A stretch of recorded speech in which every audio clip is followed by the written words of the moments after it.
നമസ്കാരം. ഇന്നത്തെ news time നോക്കാം. ആദ്യം തലക്കെട്ടുകൾ. ക്രിസ്തുവിന്റെ പീഡാനുഭവത്തിന്റെയും കുരിശുമരണത്തിന്റെയും ഓർമ്മ പുതുക്കി ഇന്ന് ക്രൈസ്തവർ ദുഃഖവെള്ളി ആചരിക്കുന്നു. ദേവാലയങ്ങളിൽ പ്രത്യേക പ്രാർത്ഥനകളും കുരിശിന്റെ വഴിയിൽ.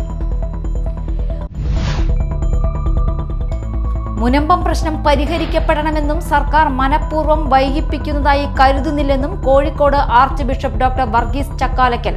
കോടതി ഇടപെട്ടതിനാൽ കോടതി വിധി തന്നെയാകും അന്തിമമെന്നും വർഗീസ് ചക്കാലക്കൽ. സ്വർണ്ണവില കുതിച്ചുയർന്നു. പവന് 200 രൂപ വർദ്ധിച്ച് 71,560 രൂപയായി. ഗ്രാമിന് 25 രൂപ കൂടി 8,945 രൂപയായി. വാർത്തകൾ വിശദമായി. ക്രിസ്തുവിന്റെ പീഡാനുഭവത്തിന്റെയും കുരിശുമരണത്തിന്റെയും ഓർമ്മ പുതുക്കി ക്രൈസ്തവർ ഇന്ന് ദുഃഖവെള്ളി ആചരിക്കുന്നു. ദേവാലയങ്ങളിൽ പ്രത്യേക പ്രാർത്ഥനകളും കുരിശിന്റെ വഴിയും ഉണ്ടാകും. മലയാറ്റൂർ മല കയറാൻ ഭക്തരുടെ വൻ തിരക്കാണ് അനുഭവപ്പെടുന്നത്. മനുഷ്യരാശിയുടെ മുഴുവൻ പാപങ്ങൾ ഏറ്റെടുത്ത് യേശു കുരിശുമരണം വരിച്ച ദിവസം കൂടിയാണ് ഇന്ന്. ക്രൈസ്തവർ ഉപവാസത്തിലൂടെയും പ്രാർത്ഥനയിലൂടെയും ഈ ദിനം പൂർണ്ണമായും ദൈവത്തിന് സമർപ്പിക്കുന്നു. ശിഷ്യന്മാരുടെ കാലുകൾ കഴുകിക്കൊണ്ട് ഗുരു ഓർമ്മിപ്പിക്കുന്നത് പരസ്പരം സ്നേഹിക്കണമെന്നും സേവിക്കണമെന്നുമാണ്. അതാണ് പെസഹായുടെ ഏറ്റവും വലിയ സന്ദേശമെന്ന് ബിഷപ്പ് അംബ്രോസ് പുത്തൻവീട്ടിൽ പറഞ്ഞു. കോട്ടപ്പുറം കത്തീഡ്രലിൽ കാലുകഴുകൽ ശുശ്രൂഷയ്ക്ക് നേതൃത്വം നൽകുകയായിരുന്നു അദ്ദേഹം. കോട്ടപ്പുറം കത്തീഡ്രലിൽ നടന്ന പെസഹാ ദിന ആചരണത്തിന് ബിഷപ്പ് അംബ്രോസ് പുത്തൻവീട്ടിൽ മുഖ്യ കാർമ്മികത്വം വഹിച്ചു. രൂപത financial administrator father Joby Kattassery, cathedral ഇടവക വികാരി ഫാദർ ജാക്സൺ വലിയപറമ്പിൽ, ഫാദർ അജയ് കൈതത്തറ എന്നിവർ സഹകാർമ്മികരായിരുന്നു. ഇടവകയിൽ നിന്ന് തിരഞ്ഞെടുക്കപ്പെട്ട 12 പേരുടെ കാലുകളാണ് അഭിവന്ദ്യ പിതാവ് കഴുകിയത്. വൈകിട്ട് 5:30 ആരംഭിച്ച തിരുക്കർമ്മത്തിൽ ഇടവകയിൽ നിന്നുള്ള 100 കണക്കിന് വിശ്വാസികൾ പങ്കെടുത്തു. മുനമ്പം പ്രശ്നം പരിഹരിക്കപ്പെടണമെന്നും സർക്കാർ മനഃപൂർവ്വം വൈകിപ്പിക്കുന്നതായി കരുതുന്നില്ലെന്നും Kozhikode archbishop doctor Varghese Chakkalakkal. പ്രശ്നം പരിഹരിക്കപ്പെടണം. അത് സർക്കാരിന്റെ മൈലേജ് കൂട്ടുകയുള്ളൂ. കോടതിക്കപ്പുറം എങ്ങനെ പ്രശ്നം പരിഹരിക്കാമെന്ന് നോക്കണം. കോടതി ഇടപെട്ടതിനാൽ കോടതി വിധി തന്നെയാകും അന്തിമമെന്നും വർഗീസ് ചക്കാലക്കൽ പറഞ്ഞു. എനിക്കങ്ങനെ തോന്നുന്നില്ല. അങ്ങനെ ആരും ഇത്രയും വലിയൊരു പ്രശ്നം പരിഹരിക്കപ്പെടാനല്ല ഓരോ ഗവൺമെൻറ്റും ആഗ്രഹിക്കുക. കാരണം അത് പരിഹരിക്കുന്ന ഒരു ഗവൺമെൻറ്റിന് ഒരു മൈലേജ് കൂടെയല്ലേ. അപ്പോൾ മനഃപൂർവ്വം ഇത് മാറ്റിവെച്ച് അത് തടസ്സപ്പെടുത്തുകയാണെന്നൊന്നും ഞാൻ ചിന്തിക്കുന്നില്ല. പക്ഷേ ഇതിനൊക്കെ ചിലപ്പോൾ സമയം, നിയമത്തിൻ്റെ വശങ്ങളൊക്കെ നോക്കുമ്പോൾ അതിന് സമയം വേണ്ട വരും. ആ സമയത്തിൻ്റെ ഉള്ളിൽ ഇത് നടക്കും. ഞാനെപ്പോഴും ഒരു ശുഭാപ്തി വിശ്വാസക്കാരനാണ്.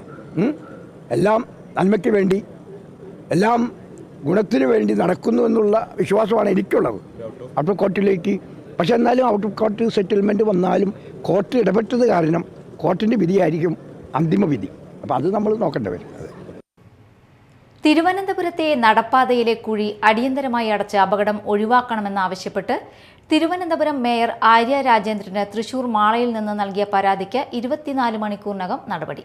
മാള സ്വദേശിയായ ഷാൻഡി ജോസഫും സുഹൃത്തുക്കളും തിരുവനന്തപുരത്ത് നടന്ന ഒരു പരിപാടി കഴിഞ്ഞ് വൈകിട്ട് കിഴക്കേക്കോട്ടയിലെ നടപ്പാതയിലൂടെ നടന്നു നീങ്ങുന്നതിനിടയിലാണ് സുഹൃത്തായ AV പ്രകാശിന്റെ കാൽ നടപ്പാതയിലെ ടൈൽ ഇരുന്നുപോയ കുഴിയിൽ അകപ്പെട്ട് അപകടം സംഭവിച്ചത്. നിസാര പരുക്കുകളോടെ അന്ന് രാത്രി തന്നെ സ്വദേശമായ മാളയ്ക്ക് തിരിക്കുകയും ചെയ്തു. പിറ്റേന്ന് കഴിഞ്ഞ ദിവസമുണ്ടായ അപകടത്തെക്കുറിച്ചും നടപ്പാതയിലെ കുഴി അടിയന്തരമായി മൂടണമെന്ന് ആവശ്യപ്പെട്ടും തിരുവനന്തപുരം മേയർ ആര്യ രാജേന്ദ്രന് കുഴിയുടെ ഫോട്ടോ സഹിതം ഷാൻഡി ജോസഫ് തട്ടകത്ത് ഇമെയിൽ വഴി പരാതി നൽകിയിരുന്നു. മേയറുടെ ഓഫീസിൽ നിന്നും ചൊവ്വാഴ്ച തന്നെ ഫോണിൽ വിളിക്കുകയും നടപ്പാതയിലെ കുഴി അടിയന്തരമായി അടച്ച് അപകടം ഒഴിവാക്കാൻ നിർദ്ദേശം നൽകിയതായി അറിയിച്ചു. വിഷു കഴിഞ്ഞ് പിറ്റേ ദിവസം ചൊവ്വാഴ്ച തന്നെ മേയർ ഓഫീസിൽ നിന്ന് വിളി വന്നു. അടിയന്തരമായിട്ട് ഈ നടപ്പാതയിലെ കുഴി മൂടുവാനും ടൈലിന്റെ അപകടം പരിഹരിക്കുവാനും നടപടി സ്വീകരിച്ചിരുന്നു അറിയിക്കുകയും ഇന്നലെ ബുധനാഴ്ച മേയർ ഓഫീസിൽ നിന്ന് വീണ്ടും വിളി വരികയും അത് പരിഹരിച്ചു എന്ന് പറയുകയും ഒപ്പം തന്നെ പരിഹരിച്ചതിന് ചിത്രം സഹിതം അയച്ചു തരികയും ചെയ്തു. ഞങ്ങൾക്ക് വളരെ അതിശയം തോന്നി. 24 മണിക്കൂർ പരാതി നൽകി 24 മണിക്കൂറിൽ തന്നെ ആ തിരുവനന്തപുരം സിറ്റിയിലെ ഈ നടപ്പാതയിലെ ഈ ഒരു പ്രശ്നം, ഈ വലിയൊരു അപകടം ഉണ്ടാകാവുന്ന ഈ കുഴി പരിഹരിച്ചു. അഷ്ടമിച്ചിറ കണ്ണൻകാട്ടിൽ അന്നപൂർണേശ്വരി നവഗ്രഹ ക്ഷേത്രത്തിൽ ശ്രീ ലളിതാ സഹസ്രനാമ സമർപ്പണ ജപയജ്ഞം നടന്നു. ഭദ്രദീപം കൊളുത്തൽ, പഠിതാക്കൾക്ക് സർട്ടിഫിക്കറ്റ് വിതരണം, വിശിഷ്ട വ്യക്തികളെ ആദരിക്കൽ, പഠിതാക്കളുടെ അനുഭവം പങ്കുവയ്ക്കൽ, വിവിധ കലാപരിപാടികൾ എന്നിവയും ശ്രീ ലളിതാ സഹസ്രനാമ സമർപ്പണ യജ്ഞത്തിന്റെ ഭാഗമായി നടന്നു.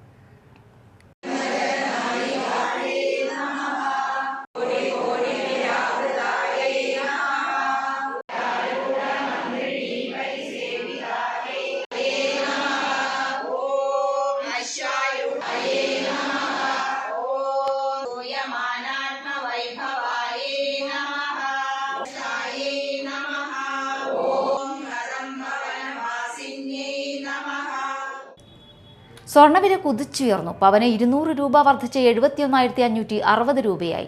ഗ്രാമിന് 25 രൂപ കൂടി 8,945 രൂപയായി. കഴിഞ്ഞ ദിവസം 840 രൂപ പവന് കൂടിയിരുന്നു.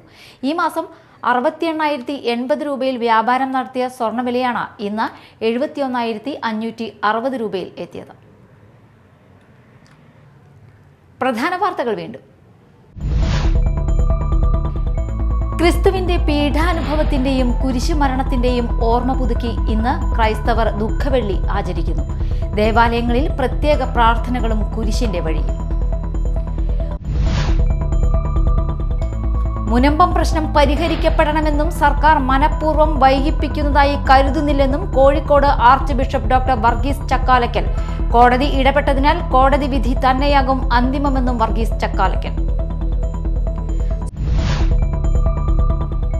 സ്വർണ്ണവില കുതിച്ചുയർന്നു. പവന് 200 രൂപ വർദ്ധിച്ച് 71,560 രൂപയായി. ഗ്രാമിന് 25 രൂപ കൂടി 8,945 രൂപയായി.